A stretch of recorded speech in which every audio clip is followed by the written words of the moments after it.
Slava lui Dumnezeu stă în ascunderea lucrurilor, iar slava împăraților stă în cercetarea lucrurilor. Proverbele 25, versetul 2. Împărația lui Dumnezeu. Am citit primele versete din cartea Esterei, unde este introdus împăratul, extinderea împărației lui și se vorbește despre tronul lui. Astăzi aș vrea să mă opresc un pic înainte să continuăm citirea, să ne uităm la un principiu foarte important sau la niște principii foarte importante care, atunci când nu le înțelegem, suntem frustrați și viața noastră scârție. Mergem la biserică, ne rugăm, suntem buni, între ghilimele buni, adică facem ce putem să avem o viață frumoasă, o viață departe de păcat și totuși anumite lucruri scârție. Biblia spune, dacă mergem în Geneza, unde vedem unde este introdus regele regilor, împărăția sa, el atunci când face omul, spune cuvintele următoare. Zice așa, la versetul 26. Apoi Dumnezeu a zis să facem om după chipul nostru și după asemănarea noastră și el să stăpânească peste. Deci, când Dumnezeu l-a creat pe om, primul lucru care spune despre om este că omul este făcut după chipul și asemănarea lui. Deci atunci când ne uităm la Dumnezeu, există anumite lucruri, nu știu dacă cum să le exprim asta, dar există anumite lucruri care ne uităm la Dumnezeu, le privim și care trebuie să se întâmple în viața noastră. Dumnezeu este rege, stăpânește peste un domeniu, tot universul, dar Dumnezeu îl face pe om după chipul și asemănarea lui și îl pune pe om să stăpânească peste. Când Dumnezeu spune omului, el va stăpâni, nu numai zice așa, el să stăpânească peste și este listă și apoi zice tot ce se mișcă pe pământ. Mai departe, la versetul 28, zice Dumnezeu a binecuvântat și Dumnezeu a zis, creșteți, înmulțiți-vă, împluiți pământul, supuneți-l și stăpâniți peste. Când Dumnezeu le spune asta, ei nu au păcătuit încă. Deci chiar și atunci, când nu era încă păcat, Dumnezeu a pus în om să stăpânească, să supună, adică să aducă în ascultare prin forță, să supună tot ce se mișcă pe domeniul care este dat.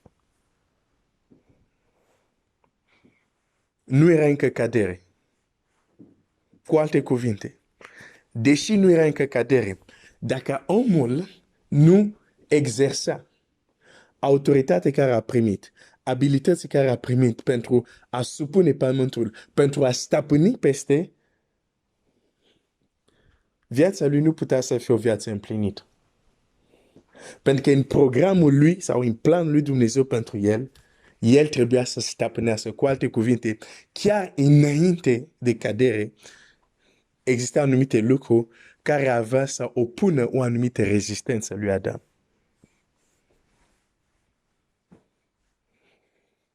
Pentru că dacă totul era armonie, Dumnezeu nu mai zicea stăpânește, supune.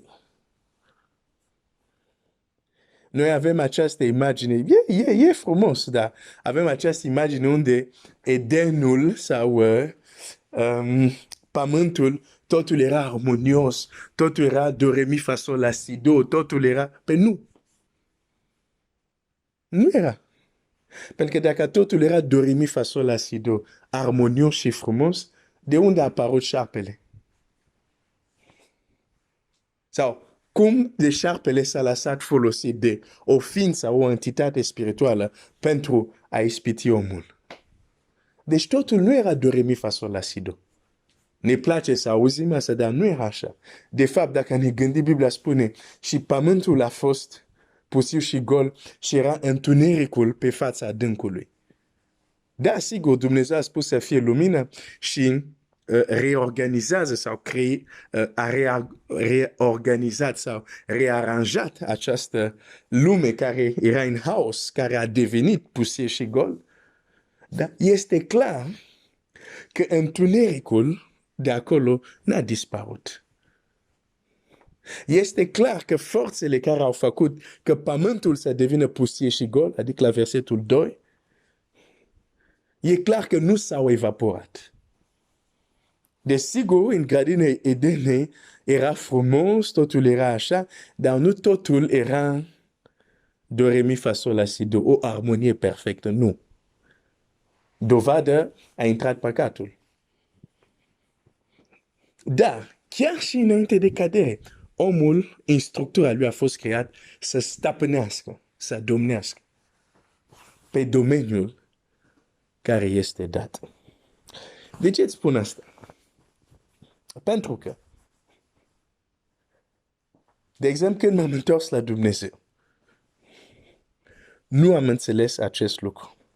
Și atunci am considerat așa: dacă mă depărtez de păcat, fac tot ce pot, mă depărtez de păcat, dacă îi slujesc pe Dumnezeu, viața mea o să fie împlinită, totul o să fie bine. Și am greșit. Și poate voi șoca pe unii din voi. Nu zic că aceste două aspecte nu sunt importante, chiar foarte importante, dar mai e un alt aspect. Dacă îl uităm, care l-am uitat eu, există anumite lucruri care vor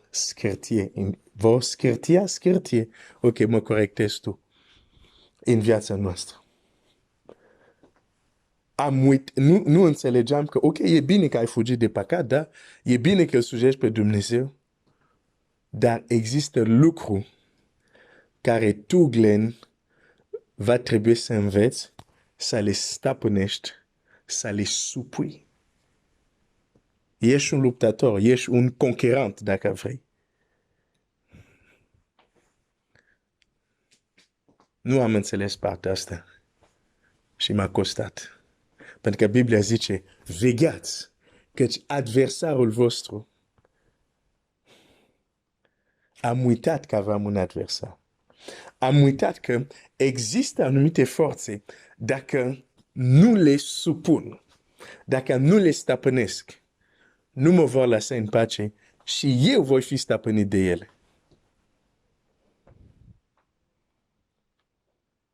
Există lucruri care nu vin pentru că ne-am rugat, dar se întâmplă pentru că am exersat autoritatea care am primit de la Dumnezeu. Asta a primit omul. Autoritate să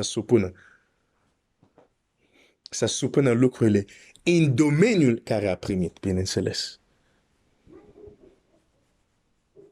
O să-ți dau un exemplu. De fapt, două. În Vechiul Testament, poporul Israel, ca planul lui Dumnezeu pentru viața lor să se împlinească, da, trebuia să asculte de Dumnezeu, trebuia să se închine lui Dumnezeu, să nu se ducă la alte zeități, sigur, dar ca planul lui Dumnezeu să se împlinească, ei trebuia să fie războinici.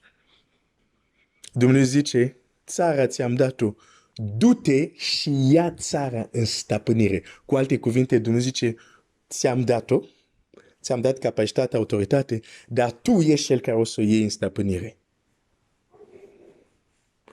Și am văzut foarte clar, prima dată, când ei au refuzat să fie războinici. Când au refuzat să se ducă să supună țara care au primit de la Dumnezeu. Ce s-a întâmplat? Dumnezeu oare a zis, nu e mare lucru, las că fac asta pentru voi. Nu. S-au dus 40 de zile, pe care 40 de zile? 40 de ani în pustie și a murit o generație întreagă. Și există lucruri în viața ta care nu s-au întâmplat, pentru că n-ai învățat să fii un războinic sau o războinică, nu știu nici dacă este corect. Războinică, nu? Cred, da. Există lucruri care trebuie să le iei în stăpânire. Să te folosești de autoritatea care Dumnezeu ți-a dat. Dumnezeu nu să ia anumite lucruri în stăpânire în locul tău. Și dacă nu faci asta, există lucruri din viața ta care nu se schimbă. Da, au ieșit din Egipt, da, au văzut minuni, au trecut Marea Roșie, da, dar când a venit momentul, intrați și stăpâniți țara, nu vrem, ok. Nu a fost ok. I-a costat. Au murit. N-au intrat în țara. Copiii lor s-au dus. Cu alte cuvinte, dacă nu înveți să fii un războinic, un războinică, în sensul să nu înveți să exersezi autoritatea care ai primit de la Dumnezeu, există lucruri care nu să le vezi. Și totuși care erau pentru tine. Atenție! Țara făgăduită era pentru ei. Dar când au refuzat această dimensiune, du-te și stăpânește, au pierdut ce era pentru ei. Și astăzi, mulți copii lui Dumnezeu, inclusiv eu, am pierdut multe lucruri pentru că am uitat ce înseamnă să stăpânim ceea ce Dumnezeu ne-a dat. O să-mi spui, da, Glenn, ce spui oricum e Vechiul Testament. Noi suntem în lor legământ, da. Vechiul Testament era umbră.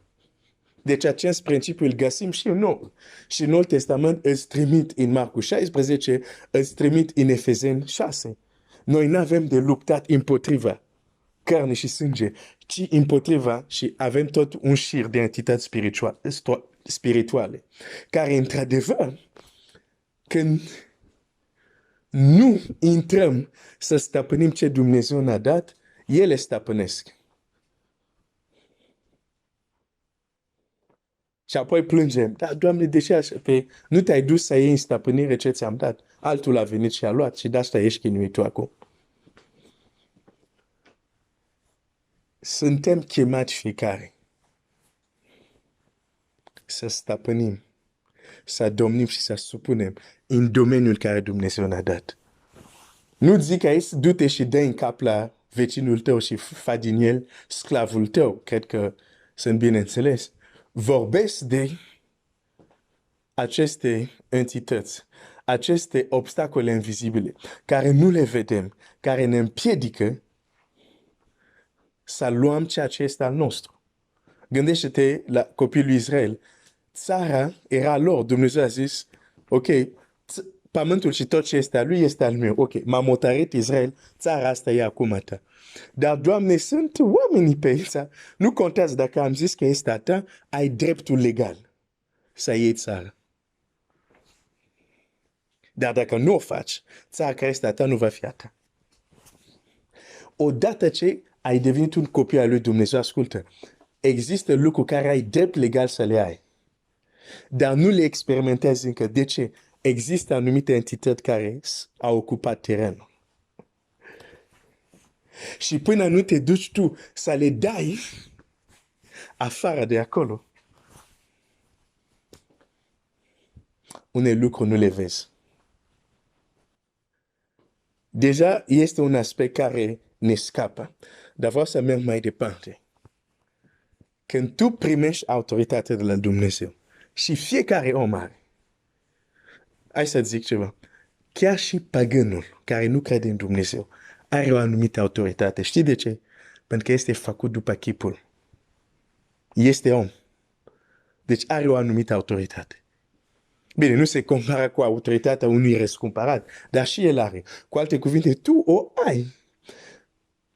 Însă, în împărăția, autoritatea funcționează după anumite principii.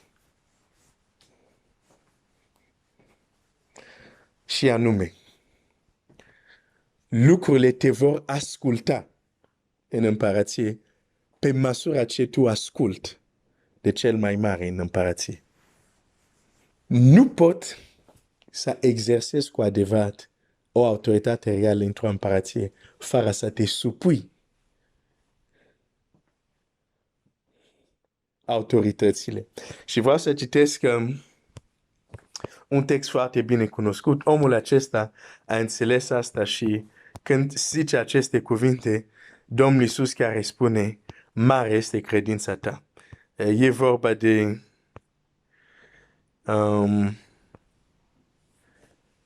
acel sutaș.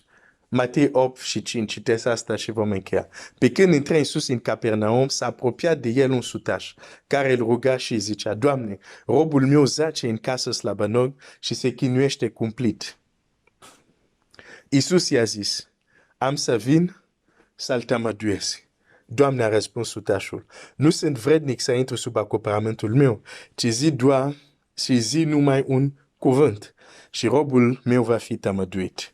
Căci eu sunt un om sub stăpânire, ab sub mine ostaș și zic unuia, du-te, și se duce, altuia vino și vine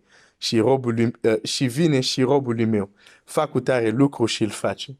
Când a auzit Iisus aceste vorbe, s-a mirat și a zis celor ce veneau după el, adevărat vă spun că nici în Israel n-am găsit o credință așa mare. Pentru că a înțeles un principiu important în împărăție. Pentru că ceea ce trăia el ca și sutaș a transpus cunoașterea lui în lucrurile spirituale invizibile. Și a zis, eu sunt supus sub autoritate, sub stăpânire, dar la rândul meu am și un domeniu unde exersez autoritatea mea și în acel domeniu când am vorbit lucrurile se întâmplă. Și știu că tu ai autoritate peste tot. Spune doar un cuvânt și o să fie bine. Domnul Iisus s-a mirat. Să ajungi să faci pe Domnul Iisus să se mire, trebuie să fie ceva deosebit. Mai știm noi să ne supunem lui Dumnezeu și mult o să zică da, dar supunerea la Dumnezeu se exprimă în supunerea autoritățile puse de El. E bine să învățăm din nou ce înseamnă a se supune la autoritatea lui Dumnezeu. Să nu fim democrat în lucrurile spirituale. Nu. Nu e democrație și o transpui în lucrurile spirituale, vei face niște accidente grave. Dar să învățăm să ne supunem ca la rândul nostru să putem exersa autoritate în domeniul care ne este dat de Dumnezeu. Pentru că unele lucruri sunt făcute să se întâmple, să vină doar când îți exersezi autoritate dat de Dumnezeu. Dar dacă tu nu te mai supui, autoritatea ta devine fragilă.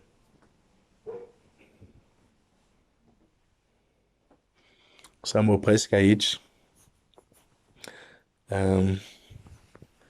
Dumnezeu să ne ajute, să învățăm să ne supunem. Pentru că când privești supunerea așa, supunerea nu este o slăbiciune, este o forță.